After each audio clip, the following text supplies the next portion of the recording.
Tu n'as pas besoin de tout avoir pour te sentir complet. En fait, cette idée est précisément le piège. La gratitude, lorsqu'elle est vécue avec maturité, n'est pas un état d'esprit passager ni une jolie phrase pour apaiser les frustrations. C'est une position ferme face à la vie. C'est ouvrir les yeux sur ce qui est déjà présent avant que le désir ne te convainque qu'il manque toujours quelque chose. Nous vivons entourés de messages qui te poussent à vouloir plus, à te comparer, à mesurer ta valeur par ce que tu accumules ou par ce qui te manque. Mais si tu ne remercies que lorsque tout va bien, tu n'es pas reconnaissant, tu es confortable. Le stoïcisme nous enseigne que la gratitude ne naît pas lorsque la vie est parfaite, mais lorsqu'on choisit de la voir avec d'autres yeux, même quand ça fait mal, même quand rien ne semble suffisant. Parce que là, au milieu de la pénurie, du désordre, du chaos, c'est là que tu mets vraiment ta perspective à l'épreuve. Adopter la gratitude comme philosophie de vie ne signifie pas se contenter, cela signifie se réveiller. Reconnaître l'essentiel avant de le perdre. Valoriser ce qui respire encore à tes côtés. Apprécier le quotidien sans avoir à l'orner d'attentes irréalistes. C'est savoir que tout le monde n'a pas une seconde chance, mais toi, tu as cet instant. Et si tu ne le saisis pas, tu le perdras à la recherche de quelque chose qui n'arrivera peut-être jamais. Cette vidéo n'est pas pour ceux qui veulent se sentir bien pendant un moment. Elle est pour ceux qui sont prêts à transformer leur façon de voir. Parce que oui, tu peux changer ta vie, mais tu ne le feras pas en changeant tout ce qui est externe. Tu le feras en entraînant ta perception. Et cela commence par la gratitude. 1. Remercie l'invisible, le pouvoir de faire confiance avant de recevoir. Une graine sous terre semble ne pas exister. On ne la voit pas, elle ne donne pas d'ombre, elle n'a pas de forme. Mais celui qui la sème et fait confiance à son processus sait qu'il y a de la vie qui grandit en silence, même si elle met du temps à se montrer. C'est ainsi que fonctionne aussi la gratitude pour l'invisible. Il ne s'agit pas de remercier ce que tu peux déjà toucher, mais d'avoir la grandeur d'apprécier ce qui ne s'est pas encore manifesté. Faire confiance avant de recevoir est un acte profond de force, pas de naïveté.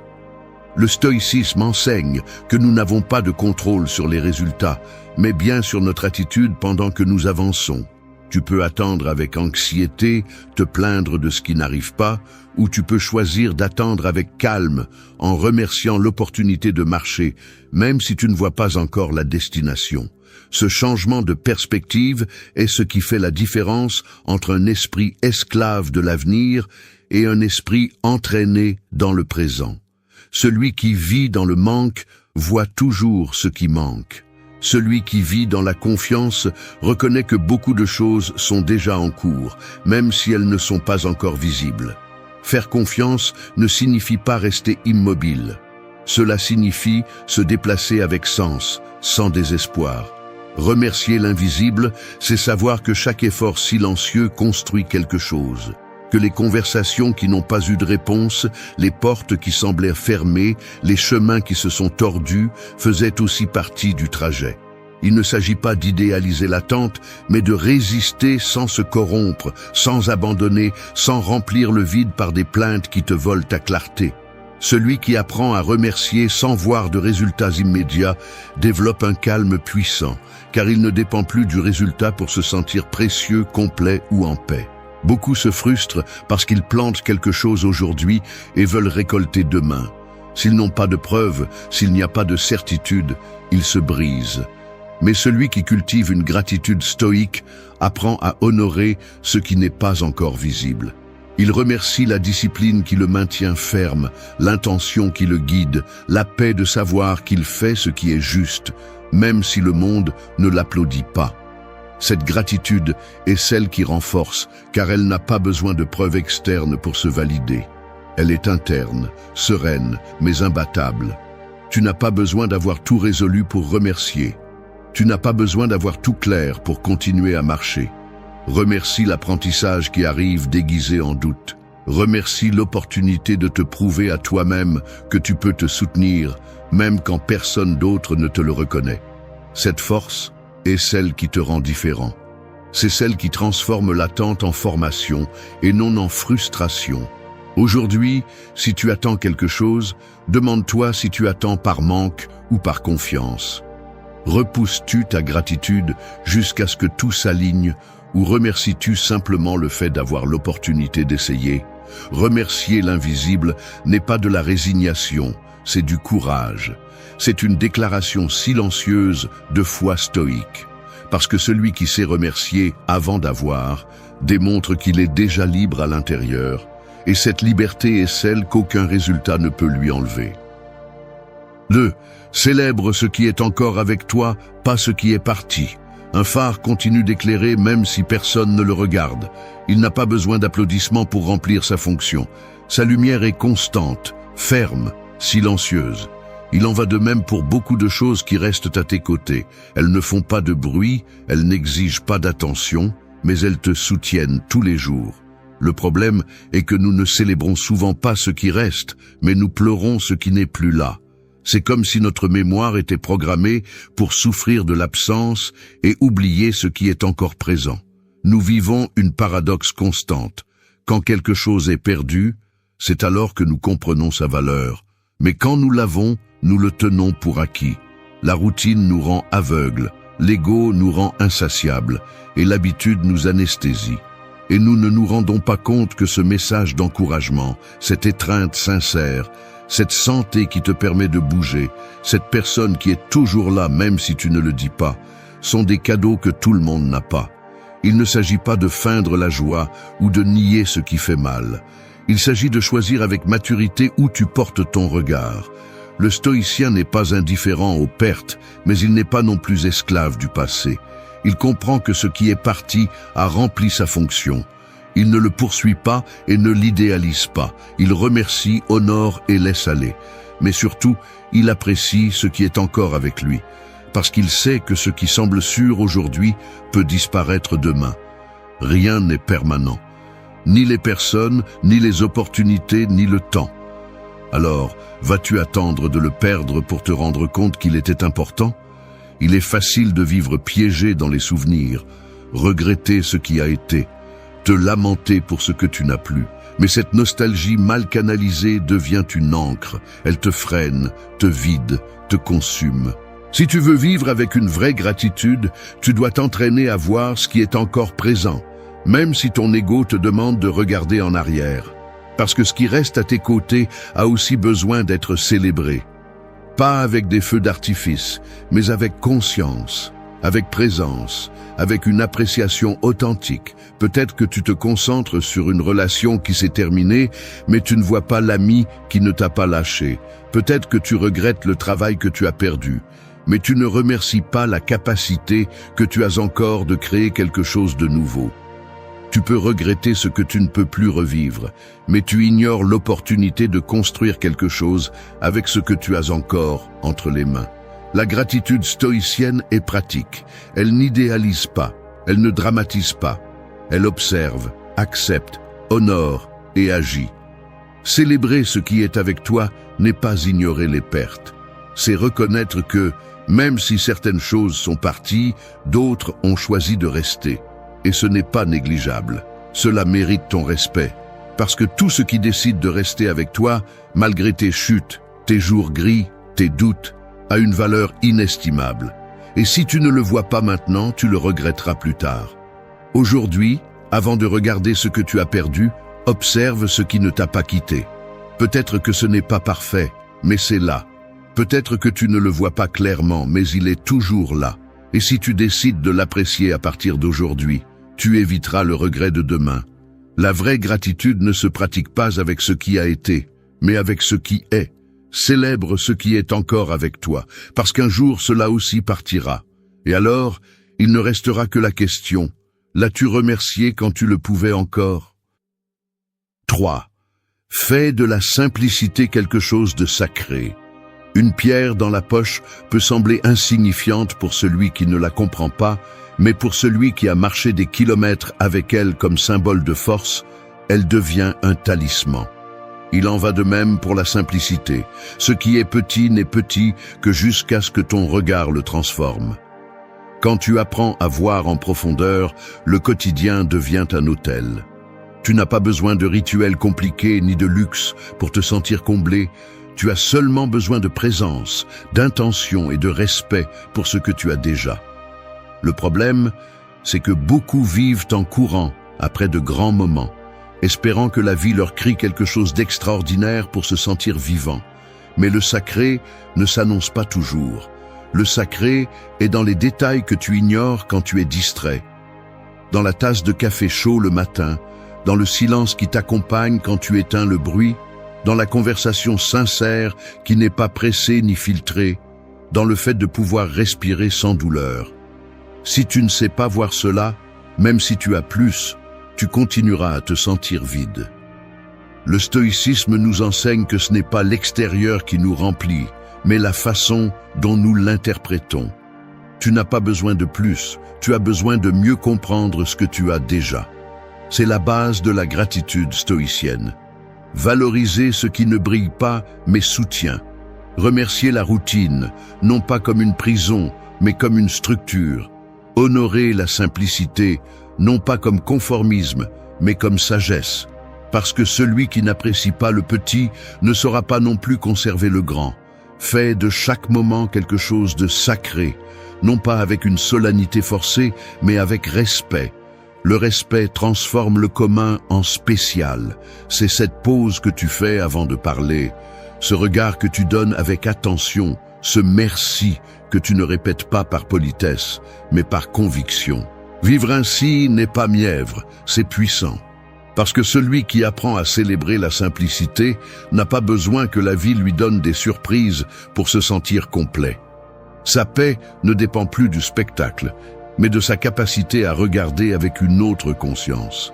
Beaucoup pensent que la gratitude a à voir avec de grandes choses, une promotion, une réalisation, un voyage, une récompense visible. Mais ce n'est qu'une partie. L'autre, plus difficile et plus nécessaire, est d'apprendre à remercier le fait d'avoir ouvert les yeux aujourd'hui. Que tu peux bouger, penser, agir, ressentir, que tu as la possibilité de t'améliorer, de te connecter, de commencer. Et cela, bien que cela semble basique, c'est plus que ce que beaucoup pondent. Quand tu fais de la simplicité quelque chose de sacré, tu commences à retrouver le sens. Le monde n'est plus seulement un lieu de but inaccessible, mais un terrain fertile pour cultiver du sens. Un arbre n'est plus seulement un objet de plus dans le paysage, mais une présence vivante qui enseigne la patience. Un geste aimable n'est plus seulement une courtoisie, mais un signe d'humanité. Ta respiration n'est plus automatique, c'est un rappel que tu es ici. Et si tu es ici, tu peux encore choisir comment vivre. Aujourd'hui, n'attends pas de miracle pour remercier. Regarde autour de toi. Ce que tu ignores maintenant peut être ce que tu regretteras le plus tard. La vie ne crie pas toujours. Parfois, elle chuchote. Et seuls ceux qui apprennent à écouter ces chuchotements peuvent dire qu'ils sont vraiment vivants. Honore la simplicité. Rends-la sacrée. Parce que dans le quotidien, si tu y prêtes attention, se trouve tout ce dont tu as besoin pour te sentir complet. 4. Honore la leçon cachée derrière chaque coup. Un miroir cassé ne cesse pas de refléter, il change simplement la façon dont il montre l'image. Il en va de même pour la vie quand elle te frappe. Elle ne cesse pas de t'enseigner, elle te force simplement à regarder sous un autre angle. Chaque chute, chaque perte, chaque déception porte en elle un message caché. Il n'est pas toujours visible immédiatement, et il est souvent difficile de l'accepter, mais celui qui apprend à chercher l'enseignement derrière le coup transforme la douleur en sagesse. L'erreur commune est de penser que remercier implique d'être d'accord avec ce qui s'est passé. Il ne s'agit pas de justifier le mal ou de romantiser la souffrance. Il s'agit d'avoir le courage de regarder le passé sans rester coincé dedans. Le stoïcisme enseigne que nous ne pouvons pas contrôler ce qui se passe, mais seulement ce que nous en faisons. Si tu permets à la douleur de te définir, tu perds. Si tu décides de l'utiliser comme un outil pour te comprendre, pour te réveiller, pour grandir, alors tu commences à l'honorer. Beaucoup veulent guérir sans regarder, veulent avancer sans traiter, veulent se sentir bien à nouveau sans avoir compris ce qui s'est brisé en eux. Mais la gratitude stoïcienne n'est pas naïve. Elle est forte. Elle ne remercie pas le coup en lui-même, mais la possibilité de le transformer en leçon. Elle remercie parce que chaque blessure bien examinée devient une carte. Parce que chaque faux pas peut révéler une partie de toi qui était endormie, niée ou cachée. Ce n'est pas facile. Il y a des coups qui te secouent vraiment, qui te laissent sans air, sans direction, sans foi. Mais là aussi, il y a une opportunité, celle de te demander pourquoi cela s'est produit, quelle partie de toi a besoin de se renforcer, quel schéma il faut abandonner, quelles limites tu dois établir. La leçon n'apparaît pas toute seule, il faut la chercher avec intention. Et quand tu la trouves, tu n'es plus le même. Honorer la leçon, c'est changer le discours interne. Passer de te demander pourquoi cela m'est-il arrivé à dire qu'est-ce que je peux apprendre de ce qui m'est arrivé. Cette simple question change le rôle de victime en celui de protagoniste. Et non, cela n'efface pas la douleur, mais cela lui donne un sens. Et quand quelque chose a un sens, cela ne fait plus aussi mal. Le stoïcien ne cherche pas à éviter le coup, il cherche à le résister sans se perdre lui-même. Il apprend à tomber avec dignité et à se relever avec plus de clarté. Il ne se remplit pas de ressentiment, il ne cherche pas des coupables éternels, il cherche des réponses internes. Parce qu'il sait que blâmer ne transforme pas, cela affaiblit seulement. Mais assumer, regarder à l'intérieur et extraire la sagesse, cela t'élève. Pense aux fois où quelque chose t'a fait mal et, avec le temps, tu t'es rendu compte que cela t'a laissé une leçon précieuse. Peut-être que cela ne s'est pas passé comme tu l'espérais, mais cela t'a appris à prendre soin de toi, à fermer des cycles, à choisir mieux. Ce sont les leçons qui méritent ta gratitude. Non pas parce qu'elles étaient douces, mais parce qu'elles étaient réelles. Elles t'ont façonné, elles t'ont formé. Aujourd'hui, ne cache pas la douleur. Ne fuis pas d'elle. Regarde-la avec fermeté et demande-toi quelle vérité elle apporte. Quelle partie de toi a besoin de changer? Quelle histoire n'a plus de sens à répéter? Remercier la leçon n'est pas se rendre, c'est se réveiller. Parce que lorsque tu arrives à voir l'apprentissage derrière la blessure, quelque chose en toi change pour toujours. Tu deviens plus fort, plus sage, plus toi. 5. Lâche le poison de la comparaison silencieuse. Se comparer, c'est comme boire une gorgée de poison chaque jour en croyant que cela te rendra plus fort. Tu ne le remarques pas au début. C'est une petite dose, dissimulée, déguisée en motivation. Mais avec le temps, ce poison ronge ta gratitude, déforme ta perception et te convainc que ce que tu as n'est pas suffisant simplement parce qu'il ne brille pas autant que celui des autres. La comparaison silencieuse ne crie pas, elle murmure. Et ce murmure constant est capable d'éteindre ta paix plus rapidement que n'importe quelle adversité réelle. Nous vivons à une époque où tout est montré. La perfection est exposée et l'imperfection est cachée. Les médias sociaux, les filtres, les phrases vides remplies de fausses inspirations ont créé un environnement où le réel semble insuffisant. Et toi, si tu n'es pas attentif, tu peux tomber dans le piège de penser que ton chemin est lent, que tes réalisations sont petites, que ta vie manque d'éclat. Mais ce n'est pas vrai. Ce n'est qu'une illusion qui grandit lorsque ton regard se détourne du sol que tu cultives. Le stoïcien ne regarde pas sur les côtés pour se définir. Il n'a pas besoin de mesurer sa valeur en se comparant au rythme des autres.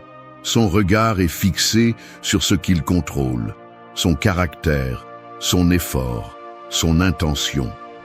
La comparaison naît du désir d'approbation, et ce désir est une chaîne qui te prive de liberté. Être reconnaissant pour ce que tu as implique de briser cette chaîne. Reconnaître que ton histoire a du sens en elle-même, sans besoin de validation externe. La comparaison est dangereuse parce qu'elle ne se sent pas comme une attaque. Elle s'infiltre comme une observation innocente. Tu vois quelqu'un accomplir quelque chose et tu penses que tu es en retard. Tu entends une autre personne parler de son succès et tu doutes de tes décisions.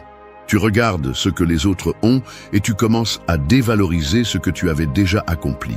Mais cette logique est contaminée, parce que tu ne sais pas ce que cette personne a vécu. Tu ne sais pas ce qu'elle a perdu, ce qu'elle a sacrifié, ce qu'elle cache. Et pendant que tu es concentré sur son reflet, tu t'éloignes de ta vérité. Lâche le besoin de te comparer. Chaque fois que tu le fais, tu nies ton processus. Tu rejettes l'opportunité de ressentir une réelle gratitude pour ce qui t'appartient. Il ne s'agit pas d'ignorer les autres ou de te fermer au monde, il s'agit de protéger ton esprit, de te concentrer sur ce que tu construis, même si personne ne le célèbre, même si tu ne le partages pas. Être reconnaissant pour ce qui t'appartient sans regarder de côté ce qui appartient à autrui est une forme de respect profond pour ton histoire. La gratitude authentique n'a pas besoin de témoins. Elle n'a pas besoin d'être plus grande que celle d'un autre. Elle a besoin d'être vraie. Peu importe si tu avances plus lentement. Peu importe si ton chemin a plus de courbes. Ce qui compte, c'est que tu continues à avancer sans intoxiquer ton esprit avec des comparaisons qui n'ont pas de sens. Chacun vit à son rythme, à sa manière, avec ses blessures et ses apprentissages. Vouloir le résultat d'un autre sans son processus est un acte d'ignorance. Vouloir ta propre croissance, en revanche, est un acte de sagesse. Aujourd'hui, regarde-toi sans te comparer. Mesure ton progrès par rapport à ton propre hier. Sois reconnaissant pour ce que tu as surmonté, ce qui t'a formé, ce que tu as appris. Laisse le succès des autres t'inspirer, mais ne leur permets pas de t'affaiblir. Parce que tu n'es pas ici pour imiter, tu es ici pour être. Et quand tu lâches ce besoin de compétition, ta gratitude devient pure, elle devient puissante, elle devient tienne. 6. Remercie ceux qui sont partis sans rancune. Une feuille tombe de l'arbre non pas parce qu'elle le déteste, mais parce que son cycle est terminé. Son départ n'est pas une trahison, c'est la nature. Il en va de même pour les personnes qui ont un jour marché à tes côtés et qui ont ensuite pris une autre direction. Certains sont venus pour t'enseigner, pas pour rester. D'autres sont partis sans explication. Et même si l'ego fait mal, même si la blessure brûle, il y a quelque chose de plus grand que tu peux faire avec cette expérience. Remercier. Non pas pour la façon dont ils sont partis, mais pour ce qu'ils t'ont laissé. Garder rancune, c'est comme continuer à tenir une corde qui n'est plus attachée à rien. Elle ne fait que te couper les mains. Parfois, nous pensons qu'en lâchant prise, nous perdons. Mais c'est l'inverse. On perd quand on reste coincé dans ce qu'on ne peut pas changer.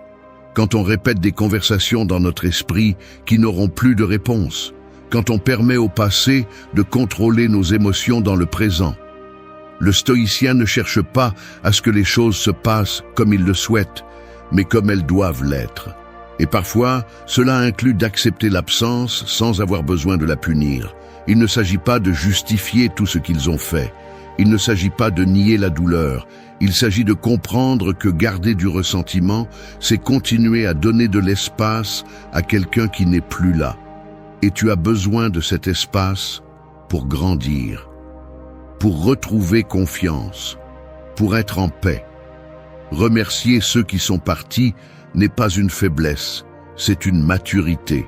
C'est reconnaître que cette personne, aussi difficile que son départ ait été, a également fait partie de ton histoire. Elle t'a montré quelque chose, elle t'a révélé une partie de toi. Elle t'a laissé une leçon que tu peux utiliser aujourd'hui si tu décides de ne pas rester dans la blessure. Beaucoup traînent le souvenir de celui qui est parti comme une punition. Ils répètent des phrases, se remplissent de colère, se demandent pourquoi, sont obsédés par l'injustice. Mais cela ne change rien. La réalité est claire. Ils ne sont plus là. Et tu continues. Vas-tu vraiment permettre que ce départ définisse la qualité de tes jours? Vas-tu permettre que cette histoire te vole la gratitude pour ce que tu peux encore construire? Remercie pour ce qui a été, pour les bons moments, pour ce que tu as appris, même pour la douleur qui t'a obligé à grandir. Remercier ne signifie pas vouloir qu'il revienne. Cela signifie que tu choisis d'avancer sans porter ce que tu ne peux plus soutenir. C'est une façon de te rendre hommage, de clore un cycle avec dignité, de récupérer ton énergie, parce que la rancune est une fatigue émotionnelle qui ne sert à rien. Et tu n'es pas ici pour vivre fatigué du passé. Le stoïcisme parle de l'amor fati, de l'amour du destin. Et cela inclut d'accepter ce qui s'en va avec la même gratitude que tu as accepté ce qui est arrivé. S'ils sont venus et t'ont fait du bien, remercie. S'ils sont venus et t'ont brisé, remercie aussi, parce que tu n'es plus endormi, parce que tu sais maintenant ce que tu ne peux pas accepter, parce que tu as appris, et celui qui apprend gagne, même s'il a perdu quelque chose en chemin. Aujourd'hui, pense à cette personne qui est partie et qui t'a marqué. Non pas pour raviver la blessure, mais pour reconnaître que tu n'as plus besoin de rester attaché à la rancune. Tu peux lâcher prise avec gratitude. Tu peux dire merci sans mots, juste avec la conscience que tout était comme il devait l'être. Parce qu'il ne s'agit pas d'effacer ce qui s'est passé, mais de décider ce que tu fais avec ça maintenant. Et si tu choisis de remercier plutôt que de garder du poison, alors tu es plus libre, plus fort et plus éveillé qu'hier. 7. Transforme la plainte en objectif. La plainte est comme une fuite d'eau dans le toit. Au début, elle semble insignifiante, gênante, mais tolérable. Avec le temps, si vous ne faites rien, elle s'infiltre dans tout le reste, affaiblit la structure et contamine l'environnement. C'est aussi ainsi que cela fonctionne dans l'esprit. Une plainte non traitée finit par éroder votre gratitude, corrompre votre perspective et nourrir une vision de la vie où tout semble être contre vous. Mais si vous savez l'observer intelligemment, elle peut devenir un signal, un moteur, une direction. Car ce qui vous irrite le plus pointe souvent vers ce que vous devez changer le plus. Le stoïcisme ne promeut pas la résignation ou la passivité. Il ne s'agit pas de tout supporter sans rien dire, mais d'utiliser le malaise comme guide. La plainte que vous répétez est l'indice de quelque chose que vous n'affrontez pas. Cela peut être une relation, une routine, une décision en suspens, une incohérence interne. Et c'est là que se trouve l'opportunité. Au lieu de répéter ce qui ne fonctionne pas, vous pouvez vous demander ce que vous devez faire avec cela. La plainte n'est utile que si vous la transformez en objectif, si vous transformez le malaise en action consciente. Nous nous plaignons souvent pour attirer l'attention, pour nous soulager, pour sentir que nous avons raison. Mais si cette plainte n'est pas accompagnée d'un engagement réel envers le changement, alors ce n'est que du bruit. Un bruit qui affaiblit, qui disperse, qui vous transforme en spectateur de votre propre vie. La gratitude, en revanche, vous redonne le contrôle. Lorsque vous êtes reconnaissant pour le fait de pouvoir faire quelque chose face à ce qui vous dérange, vous vous placez dans une position de pouvoir. Vous n'êtes plus la victime qui attend que tout s'améliore. Vous êtes le protagoniste qui décide d'agir. Pensez aux fois où vous vous êtes plaint en silence. De ne pas avoir ce que vous vouliez, de ce que les autres ont fait, de combien tout semble injuste. Maintenant, demandez-vous, combien de fois avez-vous transformé ce mécontentement en une décision réelle? Combien de fois avez-vous canalisé cette pensée en une action qui vous rapprochait d'un changement? C'est là que réside la différence entre vivre dans l'immobilisme ou avancer avec un sens. Le stoïcien ne nie pas ce qui lui fait mal, mais il ne reste pas à vivre dans la douleur. Il l'utilise. Remercier ce qui vous dérange peut sembler contradictoire, mais ce n'est pas le cas. Cela signifie reconnaître que ce malaise a aussi une valeur, qu'il vous montre ce qui ne vous convient pas, qu'il vous pousse à évoluer, qu'il vous sort de la commodité qui vous retient. L'inconfort, lorsqu'il est regardé avec intention, peut être un allié puissant. Mais si vous l'utilisez seulement pour vous plaindre, il devient un fardeau inutile. Aujourd'hui, vous pouvez décider. Vous pouvez continuer à répéter la même chose, à épuiser votre énergie dans des pensées qui tournent en rond. Ou vous pouvez vous arrêter, observer, identifier ce que cette plainte veut vous dire, et agir, même si c'est quelque chose de petit, une limite que vous posez, une conversation que vous affrontez, une habitude que vous remplacez. C'est cela la véritable gratitude, non seulement accepter ce que vous avez, mais aussi remercier pour la possibilité de le transformer. Car celui qui transforme la plainte en objectif ne vit pas en attendant que le monde change. Il devient une partie du changement. Et cela non seulement renforce, mais libère aussi. Il vous sort du bruit et vous redonne le contrôle. Il vous montre que même ce qui vous dérange le plus peut être le début de votre plus grande croissance. Vous avez juste besoin d'arrêter de le répéter et de commencer à y répondre par l'action. 8. Remercie en silence comme celui qui prie sans mots. Le feu le plus fort n'est pas celui qui fait du bruit, c'est celui qui brûle constamment et profondément, sans attirer l'attention. Il en va de même pour la vraie gratitude. Elle n'a pas besoin d'applaudissements, elle ne cherche pas l'approbation, elle n'exige pas de reconnaissance. Elle se pratique en silence, comme celui qui prie sans mots. Dans l'acte interne de regarder ce que tu as, de reconnaître ce qui te soutient et de le remercier sans en faire un spectacle. Ce type de gratitude ne se publie pas, il se vit. Nous vivons dans un monde qui te crie que tout doit être montré. Si tu ne le partages pas, il semble qu'il n'existe pas. Si tu ne le dis pas, il pense que tu ne le ressens pas. Mais il y a des choses qui n'ont de valeur que lorsqu'elles sont gardées à l'intérieur. La gratitude n'a pas besoin d'être visible pour être puissante. En fait, plus elle est interne, plus elle est profonde. Remercier en silence n'est pas se taire par faiblesse, c'est parler avec l'âme. C'est avoir clair ce qui vaut, même si personne d'autre ne le voit. Le stoïcisme valorise l'action plus que la parole, l'intention plus que l'apparence, l'engagement plus que la promesse. Et dans ce cadre, la gratitude silencieuse a un poids immense. Parce qu'elle ne cherche pas de récompense, elle ne se pratique pas pour avoir l'air bien.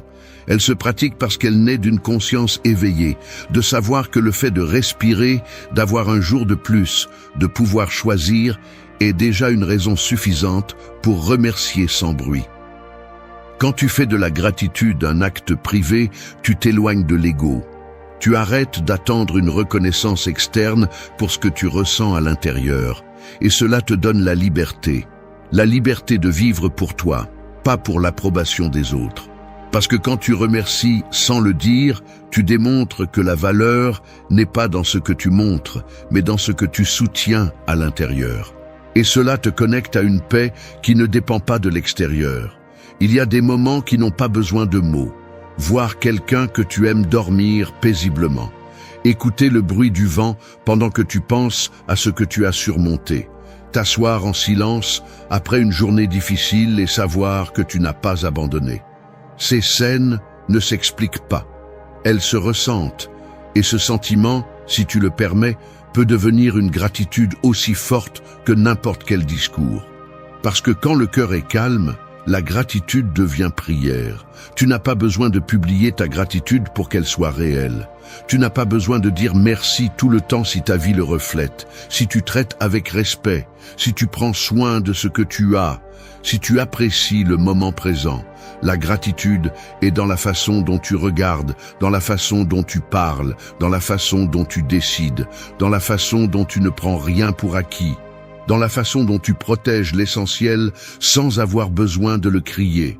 Remercie pour ce qui n'est pas sorti comme tu l'espérais, pour ce qui t'a fait mal, mais ne t'a pas brisé, pour ce qui reste avec toi sans rien demander, pour ce que tu es aujourd'hui, après tant de choses.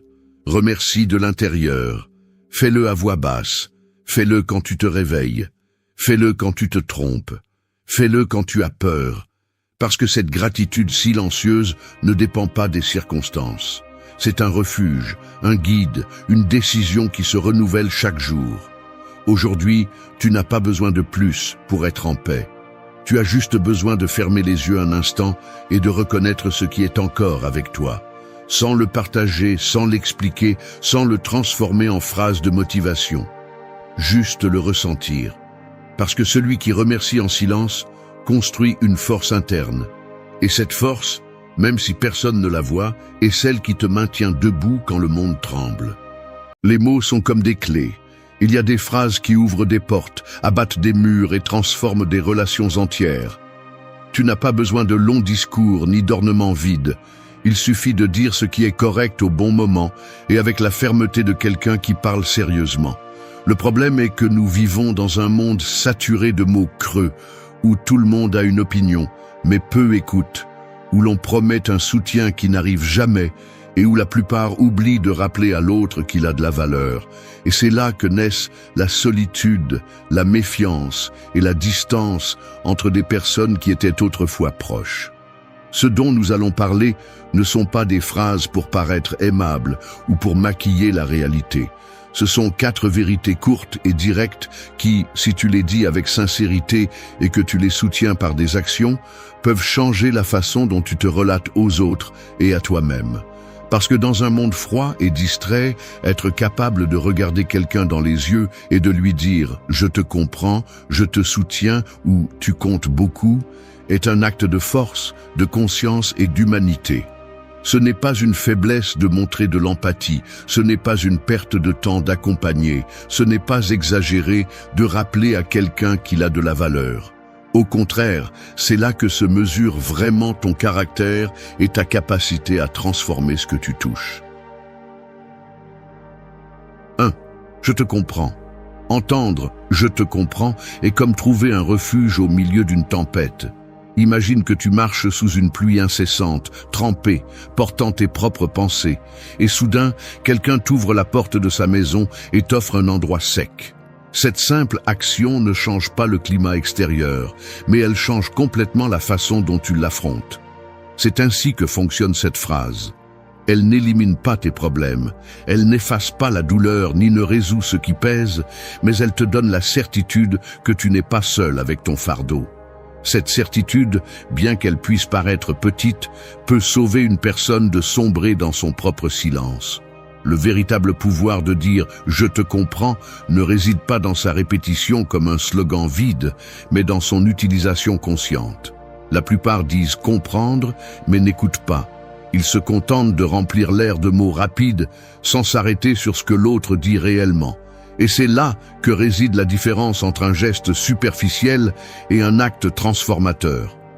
Comprendre n'est pas acquiescer de la tête, ce n'est pas attendre que l'autre finisse de parler pour lâcher ton propre avis, ce n'est pas non plus feindre la patience pendant que tu consultes ton téléphone. Comprendre est un engagement. C'est regarder la personne, lui prêter toute ton attention et reconnaître que son expérience, bien qu'elle ne soit pas la tienne, est valide et mérite du respect. Le stoïcisme nous rappelle que la vie est remplie de choses que nous ne contrôlons pas, et l'une d'elles est ce que l'autre ressent ou pense. Nous ne pouvons pas changer la douleur des autres à volonté, mais nous pouvons décider comment nous réagissons face à elle. Lorsque tu choisis de dire « je te comprends » à partir d'un lieu authentique, tu appliques en réalité l'un des principes les plus forts de cette philosophie. Accepter ce que tu ne peux pas modifier, mais agir avec vertu dans ce qui dépend de toi. Tu ne peux pas effacer la blessure de l'autre, mais tu peux lui offrir un espace où il ne se sent pas jugé ni dévalorisé. Maintenant, soyons clairs. Tout le monde ne veut pas être compris, et tout le monde ne s'ouvre pas à recevoir de l'empathie. Il y a ceux qui rejettent cette phrase parce qu'ils ont été trahis par de fausses versions d'elle. Ils ont entendu trop de fois un « je te comprends » dit sans âme, suivi d'indifférence ou de moquerie. C'est pourquoi, lorsque tu utilises ces mots, tu dois les charger de vérité, d'une intention si ferme qu'elle se remarque dans ta voix, dans ton regard et dans ta présence. Il ne sert à rien de le dire comme si tu lançais un compliment vide, car l'autre personne le percevra immédiatement. Ici, la congruence est tout. Si tu dis « je te comprends », montre par tes gestes que tu n'es pas là juste pour faire acte de présence, mais pour partager un peu du poids que l'autre porte. La force de cette phrase se mesure aussi dans le courage qu'elle implique. Dire à quelqu'un « je te comprends » signifie que tu reconnais sa douleur, que tu ne la minimises pas et que tu ne fuis pas non plus devant elle. Dans un monde où il est courant d'éviter l'inconfort, où les gens préfèrent regarder ailleurs plutôt que de faire face à la vulnérabilité de l'autre, s'arrêter et reconnaître cette vulnérabilité est un acte de caractère. Ce n'est pas confortable, ce n'est pas léger, mais c'est nécessaire. Le stoïcien ne cherche pas le confort facile, il cherche la vertu dans l'action.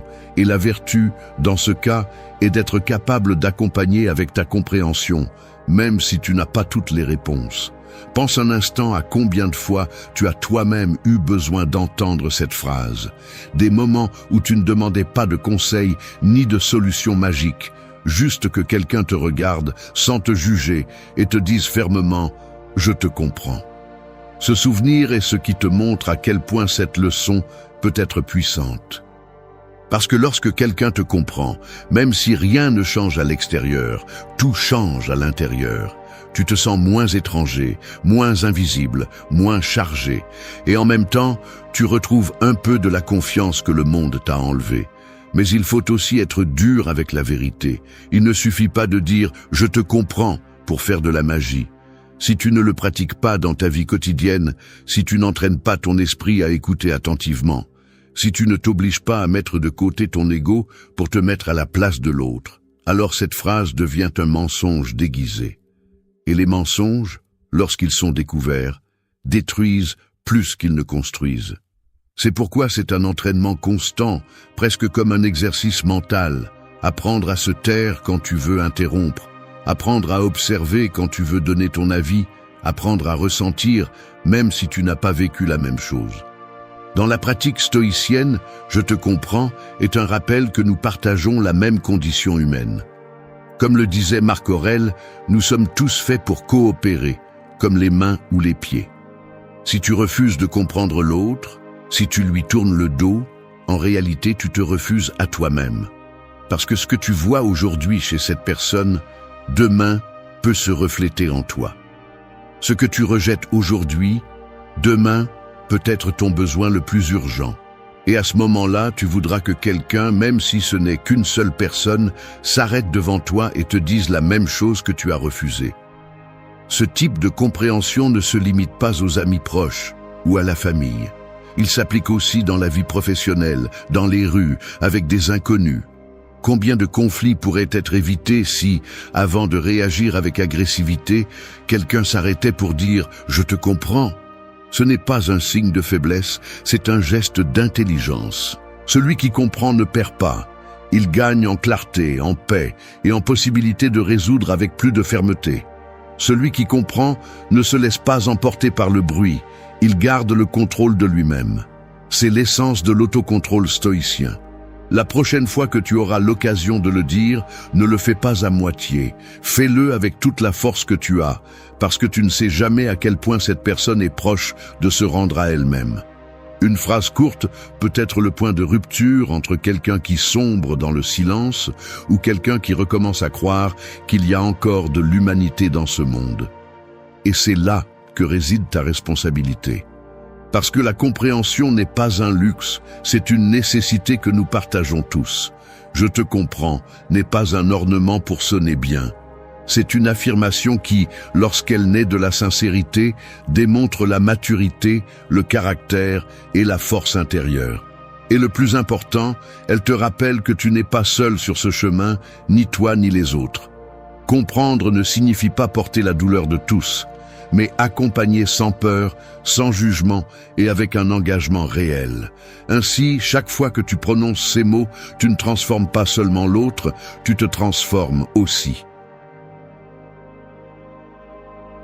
2. Je te soutiens.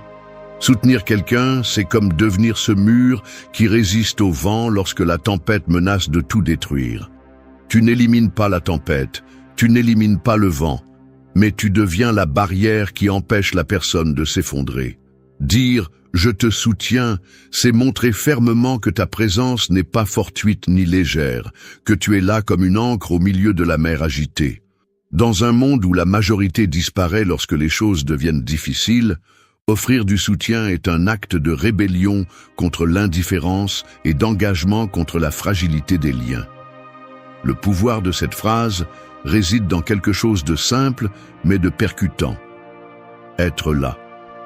La plupart parlent beaucoup d'amitié, de loyauté ou d'amour, mais lorsque l'heure de vérité arrive, ils disparaissent. Le véritable soutien ne se mesure pas en longs discours, mais en la constance de la présence. Lorsque tu dis « je te soutiens », Tu ne parles pas seulement, tu engages ton énergie, ton temps et même ta patience. Et c'est cela qui lui donne de la force. Il est facile d'être là lorsque tout va bien. Ce qui est difficile, c'est de rester lorsque l'autre personne n'a rien à offrir, lorsqu'elle est brisée, lorsqu'elle est en train de perdre. C'est là que l'on voit qui comprend vraiment la valeur du soutien. Du point de vue stoïcien, soutenir ne signifie pas tomber dans la dépendance ni porter un poids qui ne te revient pas, mais accompagner sans perdre ton propre centre. Épictète l'expliquait clairement, il y a des choses qui dépendent de nous et des choses qui ne dépendent pas de nous.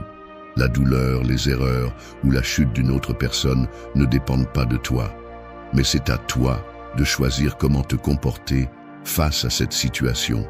Si tu décides de soutenir, ta présence devient un rappel que tout n'est pas perdu, qu'il y a encore quelqu'un prêt à résister à ses côtés.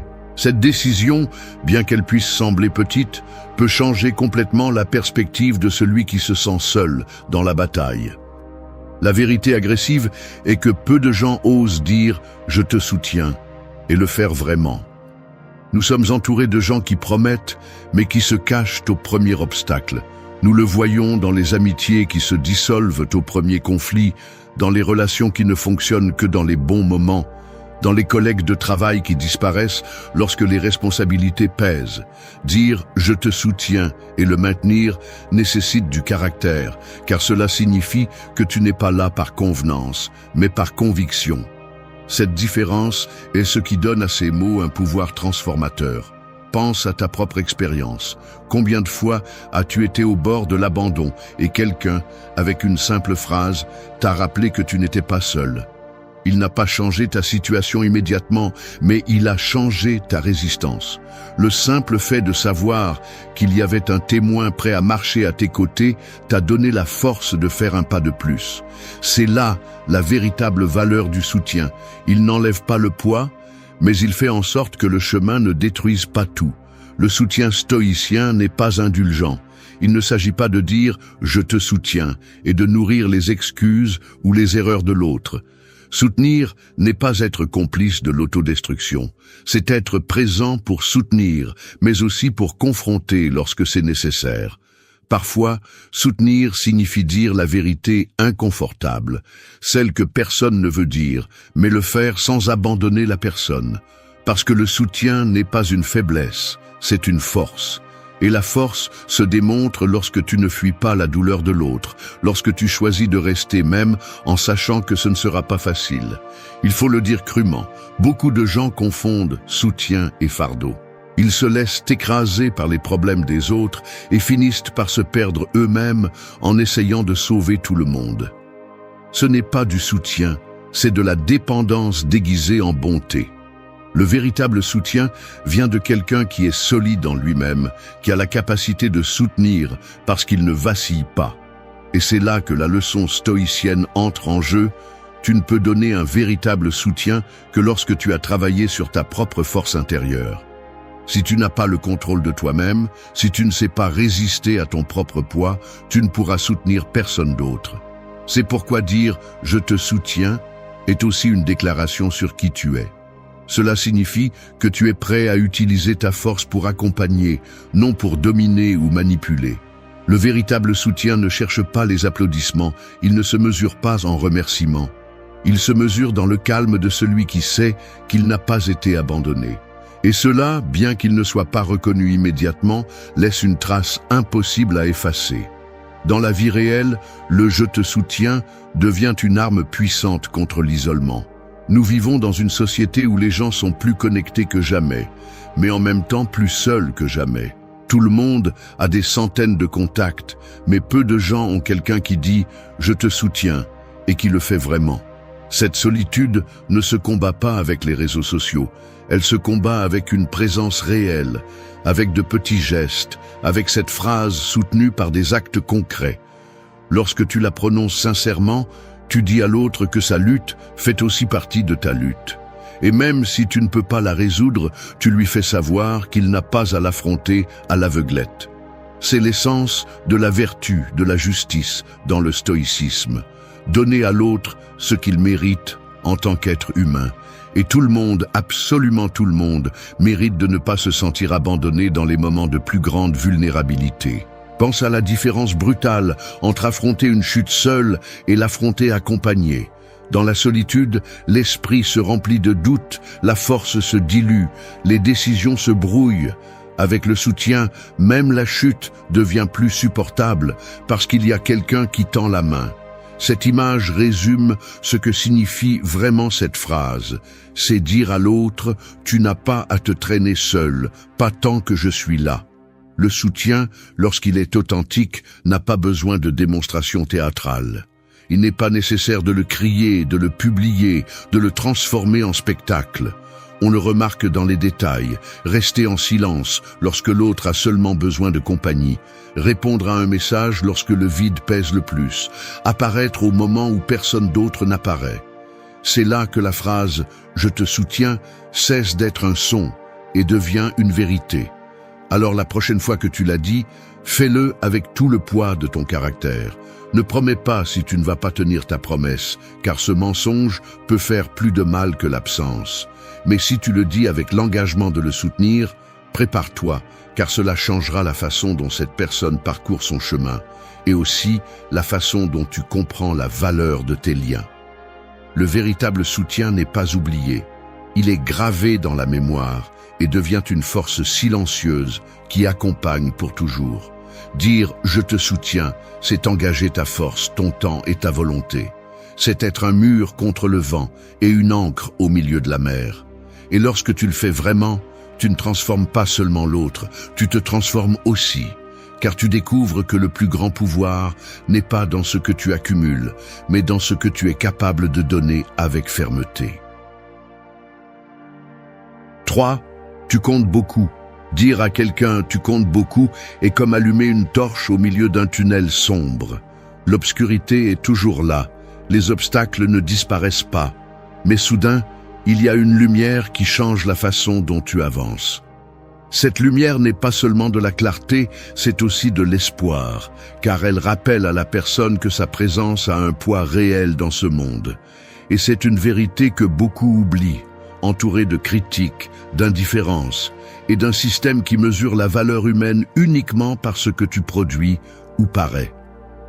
Cette phrase courte devient un coup direct contre la déshumanisation, car elle redonne à la personne la conscience de sa dignité et de sa place dans la vie des autres.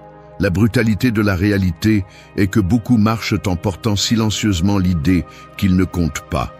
Ils le cachent derrière de faux sourires, des routines mécaniques, des conversations superficielles. Et c'est là le danger. L'esprit commence à se convaincre que son existence est sans importance. Cette idée détruit plus que n'importe quel coup extérieur, car elle mine de l'intérieur la volonté de vivre et de lutter. Dire « tu comptes beaucoup » dans ce contexte n'est pas une courtoisie, c'est un sauvetage. C'est dire à l'autre « même si tu ne le vois pas, même si tu ne le crois pas, ta vie a une valeur qui ne se mesure pas en réalisation ou en applaudissement. » Dans la philosophie stoïcienne, chaque personne fait partie du tout. Et dans ce tout, chaque vie est nécessaire pour l'équilibre. Marc Aurèle rappelait que l'homme est fait pour collaborer avec les autres, comme les pieds ou les mains. Qu'est-ce que cela signifie? Que ton existence n'est pas un accident, tu n'es pas un surplus, tu as une place dans l'ordre de la nature. Dire « tu comptes beaucoup » se connecte directement à cette vérité. Ta valeur ne se base pas sur combien tu produis, mais sur le simple fait d'exister comme une partie essentielle d'un monde qui a besoin de ta présence, même si parfois le bruit te fait croire le contraire. Ce qui est intéressant, c'est que cette phrase, lorsqu'elle est dite avec sincérité, a un double effet. Elle guérit celui qui la reçoit et renforce celui qui la prononce. Car pour pouvoir la dire vraiment, tu dois reconnaître la valeur de l'autre sans condition. Cela t'oblige à sortir de la vision égoïste et à regarder au-delà de l'immédiat. Cela te forme à la vertu de la justice, qui n'est rien d'autre que de donner à l'autre ce qui lui revient. Et tous, sans exception, méritent d'être rappelés de leur valeur. Mais il faut être dur. Tu comptes beaucoup ne peut pas être utilisé comme une formule vide. Il ne peut pas être un remplissage de conversation ni un moyen de manipuler les émotions. Si tu le dis sans vérité, tôt ou tard, cela se voit, et cette tromperie peut laisser des blessures plus profondes que le silence. Cette phrase n'a de pouvoir que lorsqu'elle est soutenue par des actes qui confirment ce que tu dis. Si tu dis à quelqu'un qu'il compte, mais que tu l'ignores quand il a vraiment besoin de toi, tu détruis le sens de tes mots. C'est pourquoi celui qui ose la dire doit être prêt à le prouver par sa présence, son temps, ses actions. La puissance de cette leçon est qu'elle ne se limite pas aux relations proches. Tu peux transformer la vie d'un inconnu en lui rappelant qu'il compte. Un mot au bon moment, un geste sincère peut faire la différence entre quelqu'un qui sombre dans ses pensées et quelqu'un qui se relève. Il ne s'agit pas d'exagérer. Il s'agit de reconnaître que nous portons tous des charges invisibles. Et parfois, une seule phrase peut soulager ces charges plus que n'importe quel long conseil. L'agressivité de cette vérité est que la société dans laquelle nous vivons s'emploie à nous rappeler tout le contraire. Elle nous bombarde de comparaisons, nous exige des résultats constants, nous vend l'idée que tu ne vaux que si tu atteins un certain standard. Celui qui ne réussit pas est relégué comme s'il était invisible. Cette invisibilité détruit, car elle transforme les personnes en ombre. Face à cette réalité, dire « tu comptes beaucoup » est un acte de résistance. C'est un coup contre l'indifférence collective et un rappel que la valeur humaine est au-delà des chiffres, des apparences ou des titres. Quand tu penses à toi-même, souviens-toi combien tu as aussi eu besoin d'entendre ces mots. Il y a eu des moments où tu t'es convaincu que ton effort ne servait à rien, que tes luttes étaient invisibles, que le monde continuerait de la même manière avec toi ou sans toi. Et pourtant, un regard, une phrase, une marque de reconnaissance ont changé ta perception. Cet instant t'a redonné de la force, même si les circonstances restaient dures. Cette expérience est la preuve la plus claire que cette phrase a un pouvoir transformateur. Le stoïcisme enseigne que la vertu est la seule chose vraiment nécessaire pour une bonne vie. Et dans cette vertu, reconnaître et se rappeler la valeur des autres fait partie du chemin. Tu ne peux pas aspirer à vivre en harmonie avec toi-même si tu traites les autres comme des pièces jetables. Dire « tu comptes beaucoup » n'est pas seulement pour le bénéfice de l'autre, c'est aussi une façon de rester aligné avec ta propre humanité, de ne pas laisser la dureté du monde te transformer en quelqu'un de froid et d'indifférent. N'oublions pas quelque chose d'important. Cette phrase doit aussi être adressée à toi-même. Il n'y aura pas toujours quelqu'un pour te le rappeler, et si tu attends éternellement que quelqu'un d'autre le dise, tu risques de sombrer dans la dépendance émotionnelle. Apprendre à te répéter fermement « je compte beaucoup » est un exercice de conscience de soi et de force. Non pas pour gonfler ton ego, mais pour reconnaître que ta vie a un but et que tu n'as pas besoin de validation constante pour exister avec un sens. Lorsque tu arrives à l'intérioriser, ta façon de te rapporter au monde change, car tu ne cherches plus désespérément l'approbation externe. Le dire aux autres et te le dire à toi-même nécessite du courage. Le courage de défier les voix qui te murmurent le contraire, le courage de faire face à un environnement qui cherche constamment à te réduire à des chiffres, le courage de rester humain dans un monde qui pousse à la déshumanisation. Ce courage est ce qui transforme cette phrase en un acte stoïcien. Car le véritable stoïcien n'est pas celui qui se renferme sur lui-même sans regarder personne, mais celui qui apprend à maintenir sa force sans perdre sa connexion avec les autres. Chaque fois que tu prononces « tu comptes beaucoup », fais-le comme celui qui tient une torche dans l'obscurité. Ne te limite pas aux mots, sois cohérent, montre par tes gestes que tu le crois vraiment. Car quelqu'un, quelque part, a besoin d'entendre exactement cela pour ne pas abandonner. Et tu as le pouvoir d'être cette voix qui change un destin. 4. Je crois en toi. Dire « je crois en toi », c'est comme donner à quelqu'un une corde solide lorsqu'il est suspendu à une falaise. Tu ne le soulèves pas, tu ne grimpes pas à sa place, mais tu lui donnes le soutien nécessaire pour qu'il trouve la force de monter par lui-même. Cette corde est la foi que tu places entre ses mains, et bien que l'effort reste le sien, le simple fait de savoir que quelqu'un tient depuis le haut lui donne le courage de continuer à grimper sans lâcher prise. La confiance a cette nature. Elle n'élimine pas la difficulté, mais elle transforme l'impossible en atteignable parce qu'on ne l'affronte plus les mains vides. La réalité est dure et nous le savons. Nous vivons dans un monde où la méfiance règne, où la première chose que tu reçois lorsque tu essaies quelque chose de nouveau est le doute, la critique ou la moquerie. Peu de personnes prennent le temps de te regarder sérieusement et de te dire « je crois en toi ». C'est pourquoi, quand quelqu'un le dit et le dit vraiment, l'impact est profond. Ce n'est pas une phrase légère, c'est une déclaration qui oblige la personne à se regarder différemment. Parce que si quelqu'un d'autre croit en toi, pourquoi ne croirais-tu pas en toi-même? Ce changement de perspective peut relever un tombé, peut tirer des forces d'où il semblait n'y avoir rien. Le stoïcisme nous enseigne qu'en chaque être humain se trouve la source du bien. Marc Aurèle le répétait comme un rappel que même si les circonstances extérieures sont pleines de chaos, il y a toujours une réserve interne de force à laquelle nous pouvons faire appel. Dire « je crois en toi », c'est exactement cela. Rappeler à l'autre qu'il a en lui les ressources pour résister, pour penser clairement et pour se relever, même s'il l'a oublié. La confiance n'est pas de la naïveté, c'est la vision qu'en chaque personne réside un potentiel qui peut se réveiller au moment le plus critique. Il est important de comprendre que faire confiance ne signifie pas fermer les yeux sur la réalité. Faire confiance n'est pas dire que tout ira bien par magie. Faire confiance n'est pas supposer que quelqu'un ne faillira jamais. Faire confiance, c'est reconnaître que même s'il échoue, même s'il trébuche, même s'il tombe, il a la capacité d'apprendre, de corriger et de se relever. C'est la différence entre la confiance aveugle qui détruit et la confiance consciente qui transforme. Dire « je crois en toi », c'est parier sur la résilience de l'autre, sur sa capacité à se reconstruire au milieu de l'adversité. L'aspect agressif de cette vérité est que faire confiance implique un risque.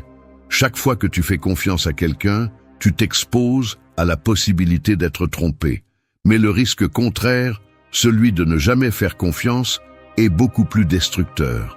Parce que la personne qui ne reçoit jamais un vote de confiance finit par s'enfermer dans l'idée qu'elle ne sert à rien, qu'elle n'a pas de capacité, que sa vie n'apporte rien. Cette idée peut couler n'importe qui. C'est pourquoi, même si faire confiance peut faire mal, le véritable danger est de nier cette opportunité.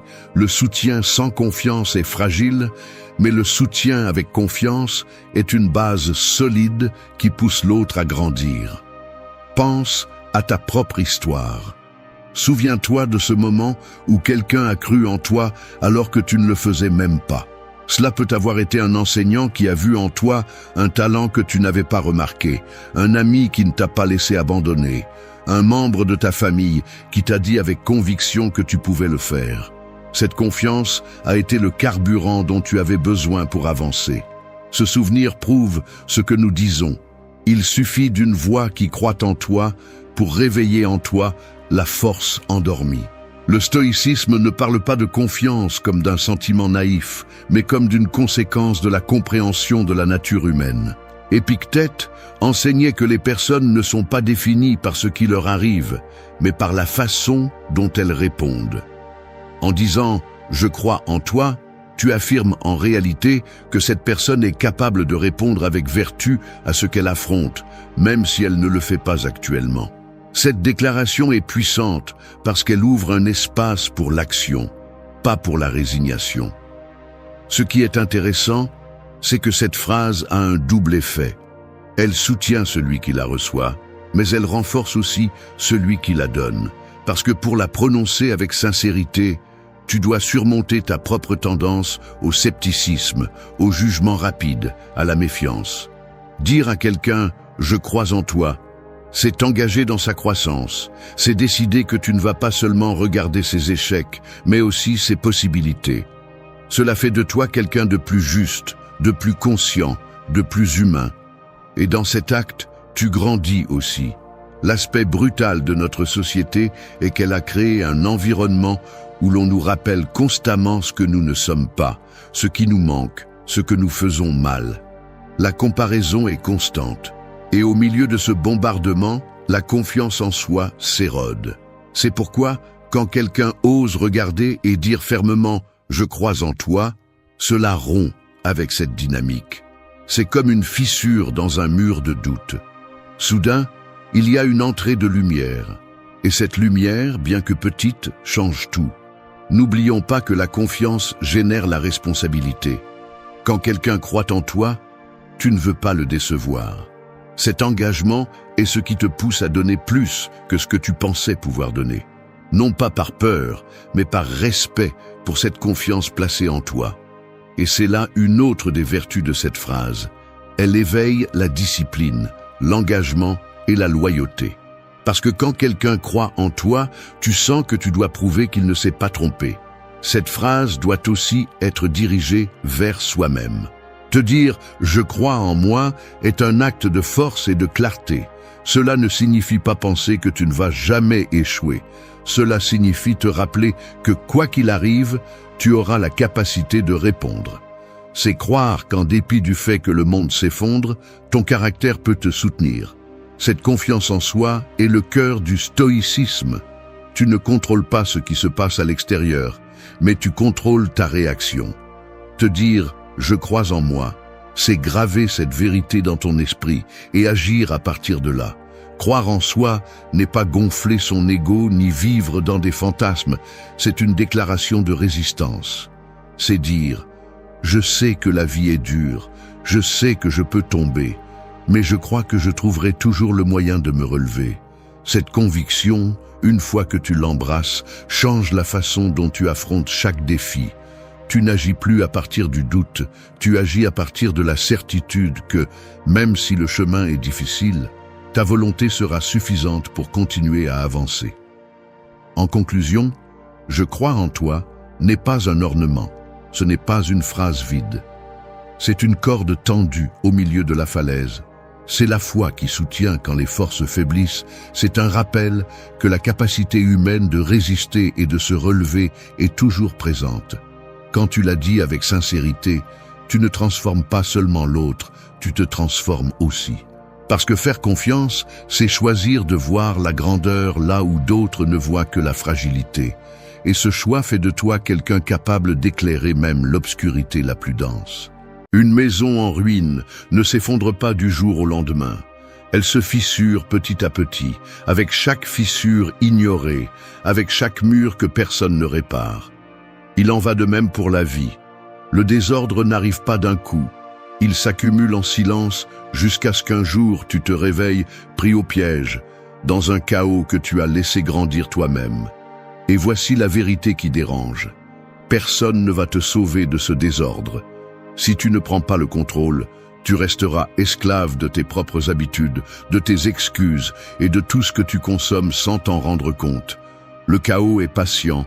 Il sait que tant que tu ne l'affrontes pas, il continuera à gouverner chaque coin de ton existence. Cette vidéo est un arrêt net. Tu n'entendras pas de mots doux ni de promesses magiques. Ici, nous parlons de discipline, d'ordre et de réalité. 10 leçons pratiques qui ne restent pas de belles idées, mais des étapes concrètes pour transformer ta vie du plus petit au plus essentiel.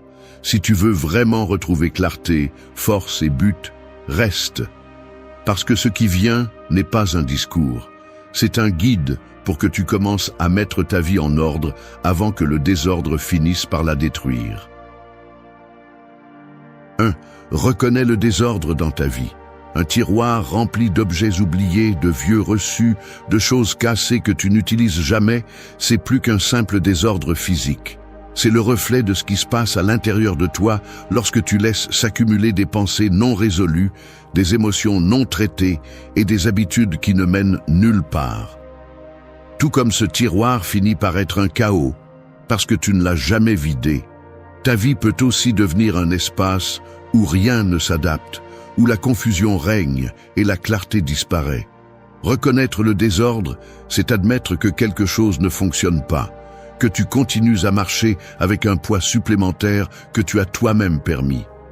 Et c'est la première bataille que tu dois gagner, celle d'ouvrir les yeux et d'accepter que ta vie a besoin d'ordre. Le problème est que beaucoup de personnes pensent que le désordre est normal, que vivre fatigué, saturé et sans direction fait partie de la vie adulte. Ils se convainquent qu'un jour il y aura du temps pour s'organiser, que tout se mettra en place de lui-même plus tard. Mais la réalité est cruelle. Ce que tu ne mets pas en ordre à temps devient une chaîne qui te lie. Et plus tu l'ignores, plus il est difficile de la briser. Le désordre ne prend pas seulement de la place. Il vole ton énergie, ton attention et même ta confiance. Et le pire, c'est qu'il le fait en silence, sans que tu t'en rendes compte, jusqu'à ce qu'un jour tu ne puisses plus. Reconnaître le désordre dans ta vie signifie te regarder dans le miroir sans excuse et pointer là où tu échoues. Peut-être que ton environnement est un chaos parce que tu ne poses pas de limites. Peut-être que ton esprit est plein de bruit parce que tu ne l'entraînes pas. Peut-être que ta santé se détériore parce que tu remets à plus tard ce qui est important. Chaque domaine de ta vie reflète un niveau d'ordre ou de désordre, et tant que tu ne l'acceptes pas, tu resteras prisonnier de la même chose. La discipline commence par un acte d'honnêteté brutale. Admettre que ce qui te pèse aujourd'hui ne vient pas de l'extérieur, mais de ce que tu as laissé grandir en toi. Le stoïcisme enseigne que tu ne peux pas contrôler ce qui se passe à l'extérieur de toi, mais tu peux gouverner ce qui se passe à l'intérieur. Reconnaître le désordre, c'est appliquer ce principe. C'est te dire, je ne peux pas changer le passé, je ne peux pas contrôler ce que font les autres, mais je peux organiser mon esprit, mon espace, mon temps et mes priorités. Et quand tu le fais, tu découvres que le simple acte de nettoyer ce qui est superflu ouvre des portes à la clarté. Il ne s'agit pas de grandes prouesses, mais de commencer par l'évident. Enlever ce qui gêne, lâcher ce qui n'ajoute plus rien et affronter ce que tu as évité trop longtemps. Au final, personne ne peut organiser ta vie pour toi. Tu peux recevoir des conseils, tu peux lire des livres, tu peux écouter les autres. Mais si tu ne prends pas la décision d'affronter ton propre désordre, rien ne changera. Cette leçon n'est pas confortable parce qu'elle t'oblige à accepter ta responsabilité. Cependant, elle est la plus nécessaire, car l'ordre n'apparaît jamais par hasard, il naît toujours d'une décision ferme. Si tu veux transformer ta vie, commence ici. Reconnais le désordre, regarde-le en face, et comprends que chaque chose hors de place est un rappel que tu as encore du travail en attente. Ce n'est pas une défaite de l'admettre, au contraire, c'est le début de ta victoire. Parce que celui qui voit clairement où est le chaos a déjà en main la force de construire l'ordre dont il a tant besoin. 2. Établis des priorités claires. Le feu mal entretenu consume tout ce qu'il trouve, mais le feu dirigé chauffe, éclaire et transforme. Il en va de même pour ton énergie quotidienne. Tu peux la laisser se disperser dans des engagements, des distractions et des obligations qui ne signifient rien, ou tu peux la concentrer sur ce qui soutient réellement ta vie. La différence entre une existence chaotique et une vie avec un but réside dans la clarté de tes priorités. Beaucoup se trompent en croyant que progresser consiste à remplir leur agenda d'activités, à courir d'un endroit à l'autre et à répondre à toutes les demandes des autres. Mais ce n'est pas de la productivité, c'est de l'épuisement. La journée se passe à rendre des services, à s'occuper de l'urgent et à repousser l'important. Et ce qui semble être un mouvement est en réalité un enlisement déguisé. Lorsque tu ne décides pas ce qui est prioritaire, d'autres le font à ta place, et tu finis par être l'esclave du bruit extérieur. Établir des priorités claires ne signifie pas en faire plus, mais avoir le courage de faire moins, mais mieux. Cela signifie reconnaître que ton temps est limité et que chaque décision est un investissement qui te rapproche de tes objectifs ou t'en éloigne. La discipline entre ici en jeu comme un gardien, dire non à ce qui n'ajoute rien, même si c'est tentant, même si cela semble facile, même si tout le monde le fait. Parce que chaque fois que tu dis oui à l'insignifiant, tu dis non à l'essentiel. Les stoïciens enseignaient à distinguer ce qui dépend de toi et ce qui ne dépend pas. Cette même logique s'applique à l'ordre de tes priorités. Demande-toi, Est-ce que ce que je fais renforce mon caractère, me rapproche de mon but, me donne la paix intérieure? Si la réponse est non, alors cela ne mérite pas d'être au premier plan de ta vie. Le désordre commence lorsque tu places en premier ce qui devrait être en dernier. Et la clarté émerge lorsque tu oses mettre en haut ce qui définit vraiment qui tu es et où tu vas. Il ne s'agit pas d'organiser des listes interminables ni de chercher la perfection. Il s'agit de définir tes 3 ou 4 piliers et de les soutenir chaque jour. Peut-être que c'est ta santé, ta famille, ton développement personnel et ton travail avec un but. Tout le reste est accessoire. Et lorsque tu le comprends, tu arrêtes de vivre en éteignant des incendies et tu commences à allumer le feu qui compte vraiment. La vie ne récompense pas ceux qui font tout, elle récompense ceux qui choisissent avec sagesse. Avoir des priorités claires est la façon la plus directe de libérer ton temps, ton énergie et ton esprit. Ce n'est pas un luxe, c'est une nécessité si tu veux arrêter de sentir que les jours te contrôlent. Alors, décide aujourd'hui. Qu'est-ce qui mérite d'être au centre de ta vie et qu'est-ce qui doit être mis de côté? Parce que tant que tu ne l'auras pas déterminé, tu continueras à marcher en rond, confondant l'urgence avec le sens. 3. Gère ton temps avec intention. Le sable qui tombe dans une horloge ne s'arrête jamais, ne demande pas la permission, n'attend pas que tu sois prêt. Chaque grain perdu est un instant de ta vie qui ne revient pas. Et pourtant, la plupart des gens vivent comme si le temps était infini, comme si demain était garanti. On repousse les rêves, on ignore les opportunités et on gaspille des heures dans des distractions qui ne laissent rien. L'ironie, c'est que tout le monde dit vouloir plus de temps, mais peu ont le courage d'utiliser avec intention celui qu'ils possèdent déjà. Gérer le temps ne consiste pas à remplir l'agenda d'activités ni à courir comme si tu étais un esclave des obligations. C'est exactement le contraire. Il s'agit d'arrêter le désordre et de décider fermement dans quoi il vaut la peine d'investir ta journée. La différence entre quelqu'un qui réussit à transformer sa vie et quelqu'un qui reste toujours dans les promesses est la façon dont ils gèrent leurs 24 heures. Et il ne s'agit pas d'en avoir plus, mais de profiter de ce qui est déjà entre tes mains. Le désordre du temps est un piège silencieux. Tu te lèves, tu regardes ton téléphone, tu perds des minutes qui se transforment en heures et soudain la journée est terminée sans que tu aies fait quelque chose d'important. Cette routine tue lentement. Chaque interruption acceptée, chaque distraction incontrôlée est une fuite d'énergie qui finit par laisser un sentiment de vide. Un stoïcien le dirait sans détour, gaspiller le temps est la façon la plus stupide de gaspiller la vie. Parce que tout le reste peut être récupéré, sauf cela. Gérer ton temps avec intention signifie avoir une clarté sur ce qui mérite de l'espace et ce qui doit être éliminé sans culpabilité. Ce n'est pas facile, car cela implique de dire non à beaucoup de choses, même à celles qui semblent urgentes. Mais quand tu commences à protéger ton temps, tu découvres que la qualité de ta vie s'améliore dans tous les aspects. Non pas parce que tu fais plus, mais parce que ce que tu fais a un but. Le temps dirigé est comme une flèche, court, précis et avec un impact réel.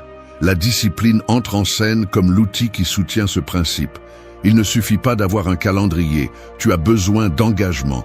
Il ne sert à rien de planifier si tu ne respectes pas. Il n'a pas de sens de t'organiser si tu retombes dans le piège de la procrastination. L'autodiscipline est la garde qui défend ton temps du chaos. Et chaque fois que tu réussis à rester ferme, tu ne fais pas seulement avancer tes objectifs, tu renforces aussi ton caractère. En pratique, chaque jour devient une décision. Soit tu vis en réagissant au chaos, soit tu choisis de diriger ton temps avec détermination. La première option mène à l'épuisement, la deuxième à la croissance. Et ce n'est pas une théorie, c'est une réalité. Ceux qui respectent leur temps obtiennent du respect dans leur vie. Alors demande-toi maintenant, laisses-tu ton horloge se vider sans sens ou utilises-tu chaque grain de sable pour construire quelque chose qui en vaut la peine? La réponse à cette question définit plus ton avenir que tu ne l'imagines. 4. Renforce ta autodiscipline. Le fer ne devient acier qu'après avoir traversé le feu. Il en va de même pour le caractère. Il ne se renforce pas dans le confort, mais dans l'épreuve constante.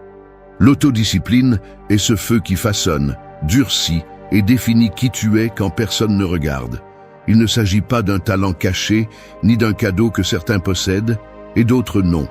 C'est une pratique quotidienne, un choix répété jusqu'à ce qu'il devienne la base de ta vie. La plupart veulent des résultats immédiats, sans passer par le processus. Ils veulent un corps fort sans entraînement, une clarté mentale sans réflexion, un succès financier sans sacrifice. Mais tout ce qui vaut la peine exige de la discipline, car sans elle, toute réalisation s'effondre tôt ou tard. Le confort t'invitera toujours à abandonner, à remettre à plus tard, à prendre le chemin le plus facile. Et chaque fois que tu cèdes, tu renforces l'ennemi intérieur qui te maintient faible. L'autodiscipline n'est pas une prison, c'est la liberté. Cela semble contradictoire, mais c'est réel. Celui qui dépend de la motivation ne bouge que lorsqu'il se sent inspiré, et cela est instable. En revanche, celui qui s'appuie sur la discipline remplit son devoir, même s'il n'en a pas envie, et cette constance est ce qui ouvre les portes de la véritable indépendance. Tu ne vis pas à la merci des impulsions, tu vis guidé par des décisions fermes. Renforcer l'autodiscipline nécessite de comprendre que chaque petit acte compte. Te lever quand tu as dit que tu le ferais, respecter une routine, respecter ta parole, même dans les choses minimales, c'est ce qui entraîne ton esprit à obéir à la direction que tu choisis. Chaque fois que tu tiens ta promesse, tu renforces ta confiance. Et chaque fois que tu échoues par confort, tu affaiblis ton caractère. C'est une bataille quotidienne où les détails définissent la victoire. Le stoïcisme enseignait que se dominer soi-même est plus grand que de conquérir n'importe quelle ville. Car à quoi bon avoir des richesses, du pouvoir ou de la reconnaissance si tu n'es pas capable de gouverner tes propres impulsions? Le véritable triomphe est de ne pas être esclave de désirs passagers, mais de diriger ta vie avec fermeté. Et cette fermeté se construit avec la discipline. La pratique commence par des choses simples: établir des horaires, respecter des engagements, entraîner ton corps et ton esprit. Ne cherche pas d'excuses, cherche la constance. Même quand il semble que personne ne le remarque, rappelle-toi que le premier à bénéficier des avantages, c'est toi. Chaque sacrifice d'aujourd'hui se transforme en liberté demain.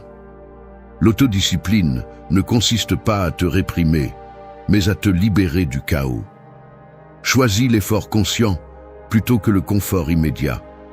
Parce qu'à la fin, le feu qui brûle la faiblesse est le même qui forge ta force.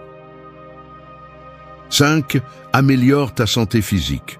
Un bâtiment peut avoir le design le plus impressionnant et les détails les plus élégants, mais si ses fondations sont faibles, tôt ou tard, il s'effondrera. Il en va de même pour toi. Tu peux avoir des objectifs clairs, de la discipline dans ton travail et même de grands rêves, mais si ton corps n'a pas de force, tout s'effondre. La santé physique n'est pas un accessoire, c'est le pilier sur lequel repose toute ta vie. L'erreur commune est de penser que le corps n'a besoin d'attention que lorsqu'il fait mal ou lorsqu'il est déjà épuisé. On vit comme s'il y avait toujours du temps pour en prendre soin plus tard, comme si la machine pouvait fonctionner indéfiniment sans entretien.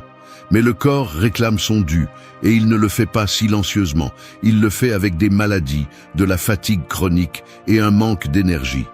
Et quand ce point est atteint, tout ce que tu as construit commence à vaciller. Améliorer ta santé physique ne signifie pas être obsédé par des standards impossibles. Cela signifie s'engager dans des habitudes de base et durables. Dormir suffisamment, te nourrir de ce qui nourrit vraiment, bouger tous les jours, mieux respirer, t'hydrater. Ce sont des actions simples qui multiplient ta force pour affronter la vie. Il ne s'agit pas de bien paraître pour les autres, il s'agit de te sentir fort pour toi-même. Car ton corps est le véhicule qui met tes décisions en action. Un corps entraîné répond avec plus d'énergie, résiste à la pression et devient un allié de ton esprit. La clarté ne surgit pas au milieu de l'épuisement extrême. La concentration ne se maintient pas si tu es faible, et la discipline se brise lorsque le corps ne peut pas soutenir le rythme. C'est pourquoi les stoïciens parlaient de prendre soin du corps comme partie de la vertu. Non pas comme un luxe, mais comme une obligation envers soi-même. Le chemin pratique commence par de petites décisions quotidiennes. Marcher au lieu de rester assis toute la journée, choisir de l'eau au lieu d'un excès de sucre, éteindre le téléphone pour mieux dormir, bouger même si tu n'en as pas envie. Ce sont des pas simples, mais chacun envoie un message clair à ton esprit. Tu te prends au sérieux. Et ce sérieux se traduit par de la force. La santé physique n'est pas obtenue d'un coup. Elle se construit avec constance. Peu importe si aujourd'hui tu es loin de là où tu veux être, ce qui compte, c'est que tu commences. Parce que chaque action compte et chaque jour où tu choisis de prendre soin de ton corps est un jour où tu renforces aussi ton caractère. Le véritable luxe n'est pas d'avoir tout, c'est d'avoir l'énergie et la vitalité pour en profiter. Et cette énergie n'est obtenue que lorsque tu fais de ta santé physique une priorité non négociable.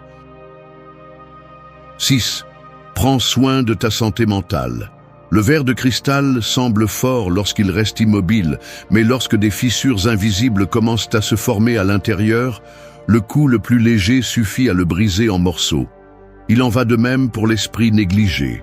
Il semble stable, mais chaque souci ignoré, chaque émotion réprimée et chaque excès de charge affaiblissent sa structure jusqu'à ce qu'elle se brise d'un coup.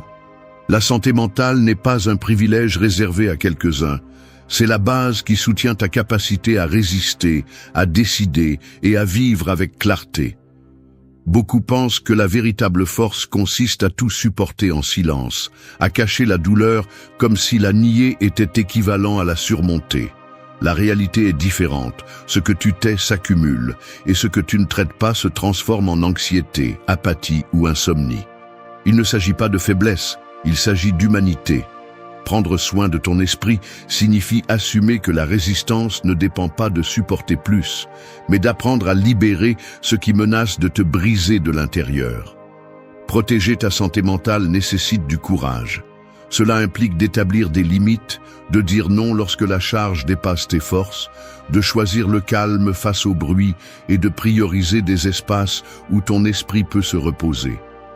C'est de la gratitude pratiquée au quotidien pour ne pas rester coincé dans le manque. C'est de la réflexion pour organiser ce que ton intérieur ne peut pas traiter au milieu du chaos externe. C'est en fin de compte un engagement envers toi-même. La pensée stoïcienne l'enseigne clairement. L'anxiété naît du désir de contrôler ce qui n'est pas entre tes mains. Le désordre mental se nourrit lorsque ton attention se concentre sur l'incontrôlable. La paix arrive en lâchant ce qui ne dépend pas de toi et en concentrant ton énergie sur ce que tu peux gouverner, ton attitude, ta réaction et ta discipline. C'est là que commence la véritable liberté intérieure. Le soin mental n'exige pas de rituels complexes. Il commence par de petites actions mais fermes, écrire tes pensées à la fin de la journée, marcher en silence pour t'écouter, remercier ce que tu as pris pour acquis, t'arrêter pour respirer lorsque le chaos menace de te submerger. Ces actes simples sont de puissants rappels que ton esprit compte et mérite du respect. La santé mentale est le pilier qui soutient tout le reste. Il ne sert à rien d'avoir du succès, de la reconnaissance ou de la stabilité matérielle si ton intérieur s'effondre. La vie ne consiste pas seulement à résister jusqu'à l'épuisement, mais à vivre avec la force nécessaire pour en profiter sans te briser.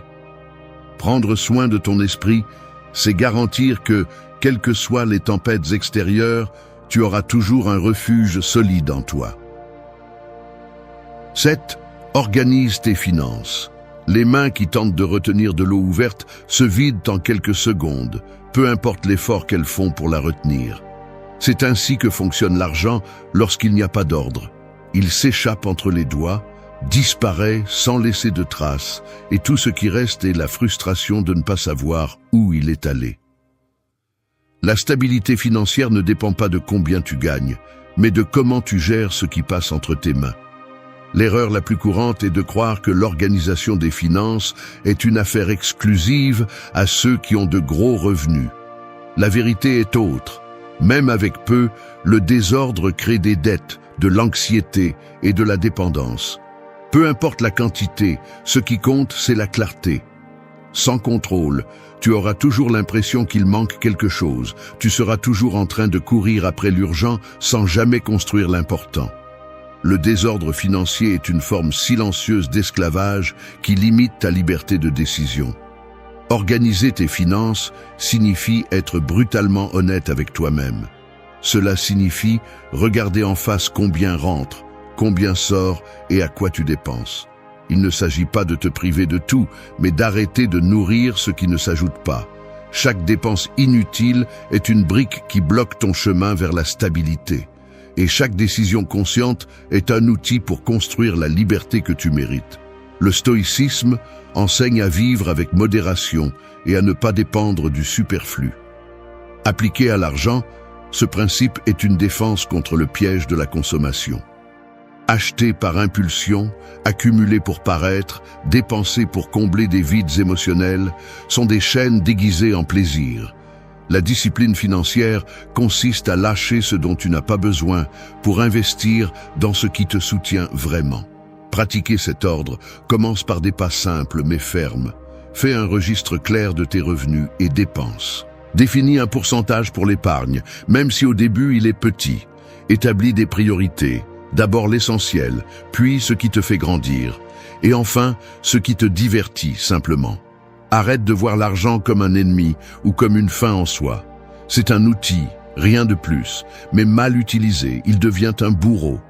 Organiser tes finances, c'est aussi protéger ta paix mentale. L'anxiété de ne pas avoir le contrôle économique vole de l'énergie, détruit les relations et affecte ta santé. En revanche, la sécurité de savoir que tu construis avec ordre te donne confiance et clarté. Ce n'est pas une richesse immédiate, c'est une liberté progressive. Si tu veux transformer ta vie, ne néglige pas cet aspect. Parce que peu importe combien tu progresses dans d'autres domaines, si ton argent est en chaos, tôt ou tard, tout le reste en souffre. Mets de l'ordre dans tes finances et tu découvriras que la liberté ne se mesure pas toujours à ce que tu possèdes, mais à la tranquillité de savoir que tu as le contrôle. 8. Améliore tes relations. Les racines d'un arbre ne sont pas visibles, mais ce sont elles qui déterminent si le tronc reste ferme ou s'il tombe au premier vent fort. Il en va de même pour les relations dans ta vie. Invisibles aux yeux des autres, mais déterminantes pour ta stabilité. Tu peux avoir des objectifs clairs, une discipline solide et même un succès financier. Mais si tu t'entoures de liens faibles, nuisibles ou vides, tous tes efforts chancellent. L'erreur la plus courante est de penser que n'importe quelle compagnie suffit, qu'il suffit de ne pas être seul. Ce besoin conduit à accepter des amitiés qui drainent, des partenaires qui usent et des environnements qui limitent. La vérité est que ton cercle influence plus que tu ne l'imagines. Chaque personne proche est comme une racine. Elle te soutient et te nourrit, ou elle t'affaiblit et finit par te briser de l'intérieur. C'est pourquoi améliorer tes relations n'est pas un luxe, c'est une décision stratégique pour ta vie. Améliorer ne signifie pas avoir plus de liens, cela signifie avoir des liens plus sains. C'est apprendre à communiquer clairement, à écouter vraiment, à donner du respect et à l'exiger aussi. C'est oser lâcher les relations qui vivent du conflit, de la critique constante ou de la manipulation déguisée en affection. Le stoïcisme enseigne à ne pas dépendre de l'extérieur pour la paix. Et dans les relations, cela se traduit par choisir la compagnie pour sa qualité, non par nécessité. Le travail commence par toi. Tu ne peux pas exiger des liens honnêtes si tu n'es pas capable d'être honnête. Tu ne peux pas attendre du respect si tu tolères le contraire. La façon dont tu te relates aux autres est un reflet de la façon dont tu te relates à toi-même. Lorsque tu renforces ta valeur interne, tu élèves automatiquement le standard de tes relations. Et ce changement non seulement éloigne ce qui est toxique, mais attire aussi ceux qui vibrent dans la même direction que toi. La pratique est dans les détails. Parler clairement au lieu d'accumuler des ressentiments, remercier pour le bien au lieu de le prendre pour acquis, apprendre à demander pardon quand tu te trompes. Établir des limites fermes, non pas pour éloigner tout le monde, mais pour protéger ceux qui méritent de rester. Chaque action de ce type construit un cercle plus fort, un espace où grandir ne se sent pas comme une bataille, mais comme un élan partagé. Les bonnes relations sont un refuge dans la tempête, un rappel que tu n'es pas seul sur le chemin. Mais pour arriver à ce point, tu as besoin de décision, de discipline et de courage. Parce que maintenir ce qui détruit est facile, lâcher et choisir ce qui renforce est difficile. Améliore tes relations et tu verras comment ta vie entière gagne en stabilité, en clarté et en force. 9. Élimine ce qui draine votre énergie. Les fuites d'eau dans un tuyau semblent insignifiantes au début, mais avec le temps, elles vident complètement le réservoir. C'est ainsi que fonctionne tout ce qui consomme votre énergie sans que vous le remarquiez. Des personnes qui se plaignent constamment, des habitudes qui n'apportent rien, des soucis inutiles que vous répétez encore et encore. Ce ne sont pas de grandes tempêtes, ce sont des fuites constantes qui finissent par vous laisser sans force pour ce qui compte vraiment. Le problème est que la plupart des gens normalisent ces fuites. Ils s'habituent aux conversations vides, aux engagements imposés, aux routines qui ne font que les épuiser. Et puis, quand l'énergie manque pour l'essentiel, ils cherchent des coupables à l'extérieur, au lieu de reconnaître que le véritable ennemi était ces petites pertes auxquelles ils n'ont jamais fait face. Ce qui draine votre énergie est ce qui vous vole votre clarté, vous rend réactif et vous maintient coincé dans la médiocrité. Éliminer n'est pas un acte d'égoïsme, c'est un acte d'intelligence. Dire non à ce qui soustrait ne signifie pas être froid. Cela signifie protéger ce que vous avez de plus précieux, votre énergie vitale.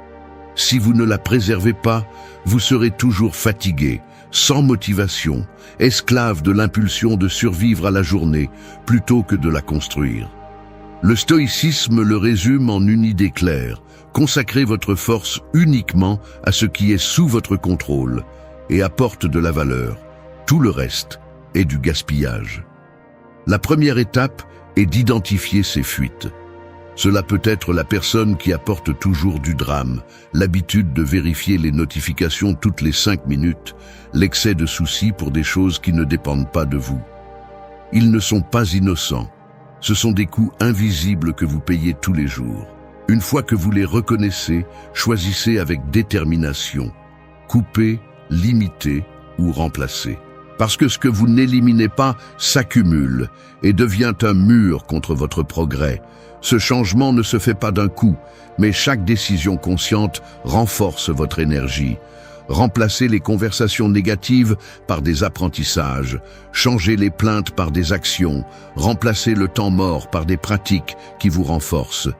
Tout comme le corps retrouve sa vitalité en cessant de consommer ce qui l'empoisonne, votre vie se revitalise lorsque vous cessez de nourrir ce qui vous consume de l'intérieur. Le secret est de comprendre que l'énergie n'est pas infinie. Chaque jour, vous vous réveillez avec un réservoir limité. Vous décidez si vous le dépensez sur ce qui détruit ou sur ce qui construit. Éliminer ce qui draine n'est pas de la dureté, c'est du respect pour soi-même. Et quand vous le faites, vous découvrez que vous avez plus de clarté, plus de force et plus de direction. Parce que dans la vie, le véritable pouvoir n'est pas d'accumuler mais d'apprendre à lâcher prise. 10. Visse chaque jour avec un but. Une boussole sans nord, peu importe combien de fois elle tourne, sera toujours perdue. Il en va de même pour la vie lorsqu'elle manque de but.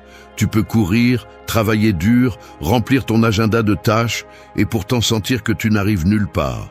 Le mouvement sans direction n'est que de l'usure déguisée en progrès. Vivre avec un but, c'est s'assurer que chaque pas, chaque décision et chaque action sont alignés avec quelque chose de plus grand que la routine. L'erreur la plus courante est d'attendre que le but apparaisse comme une révélation soudaine, alors qu'en réalité, il se construit au quotidien. Ce n'est pas une destination fixe ni un objectif lointain, c'est une façon de vivre. Il se trouve dans la manière dont tu respectes tes engagements, dans la façon dont tu traites ceux qui t'entourent, dans les petites décisions qui ajoutent de la discipline et du caractère.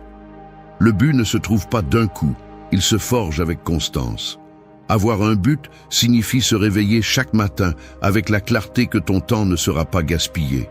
Il ne s'agit pas de vivre sous pression, mais de donner un sens à ce que tu fais. Même les tâches les plus simples prennent de la valeur lorsque tu sais qu'elles font partie d'un chemin. manger mieux, travailler avec discipline, consacrer du temps à ta famille ou à ton développement personnel, tout prend de la force lorsque tu le lis à un pourquoi.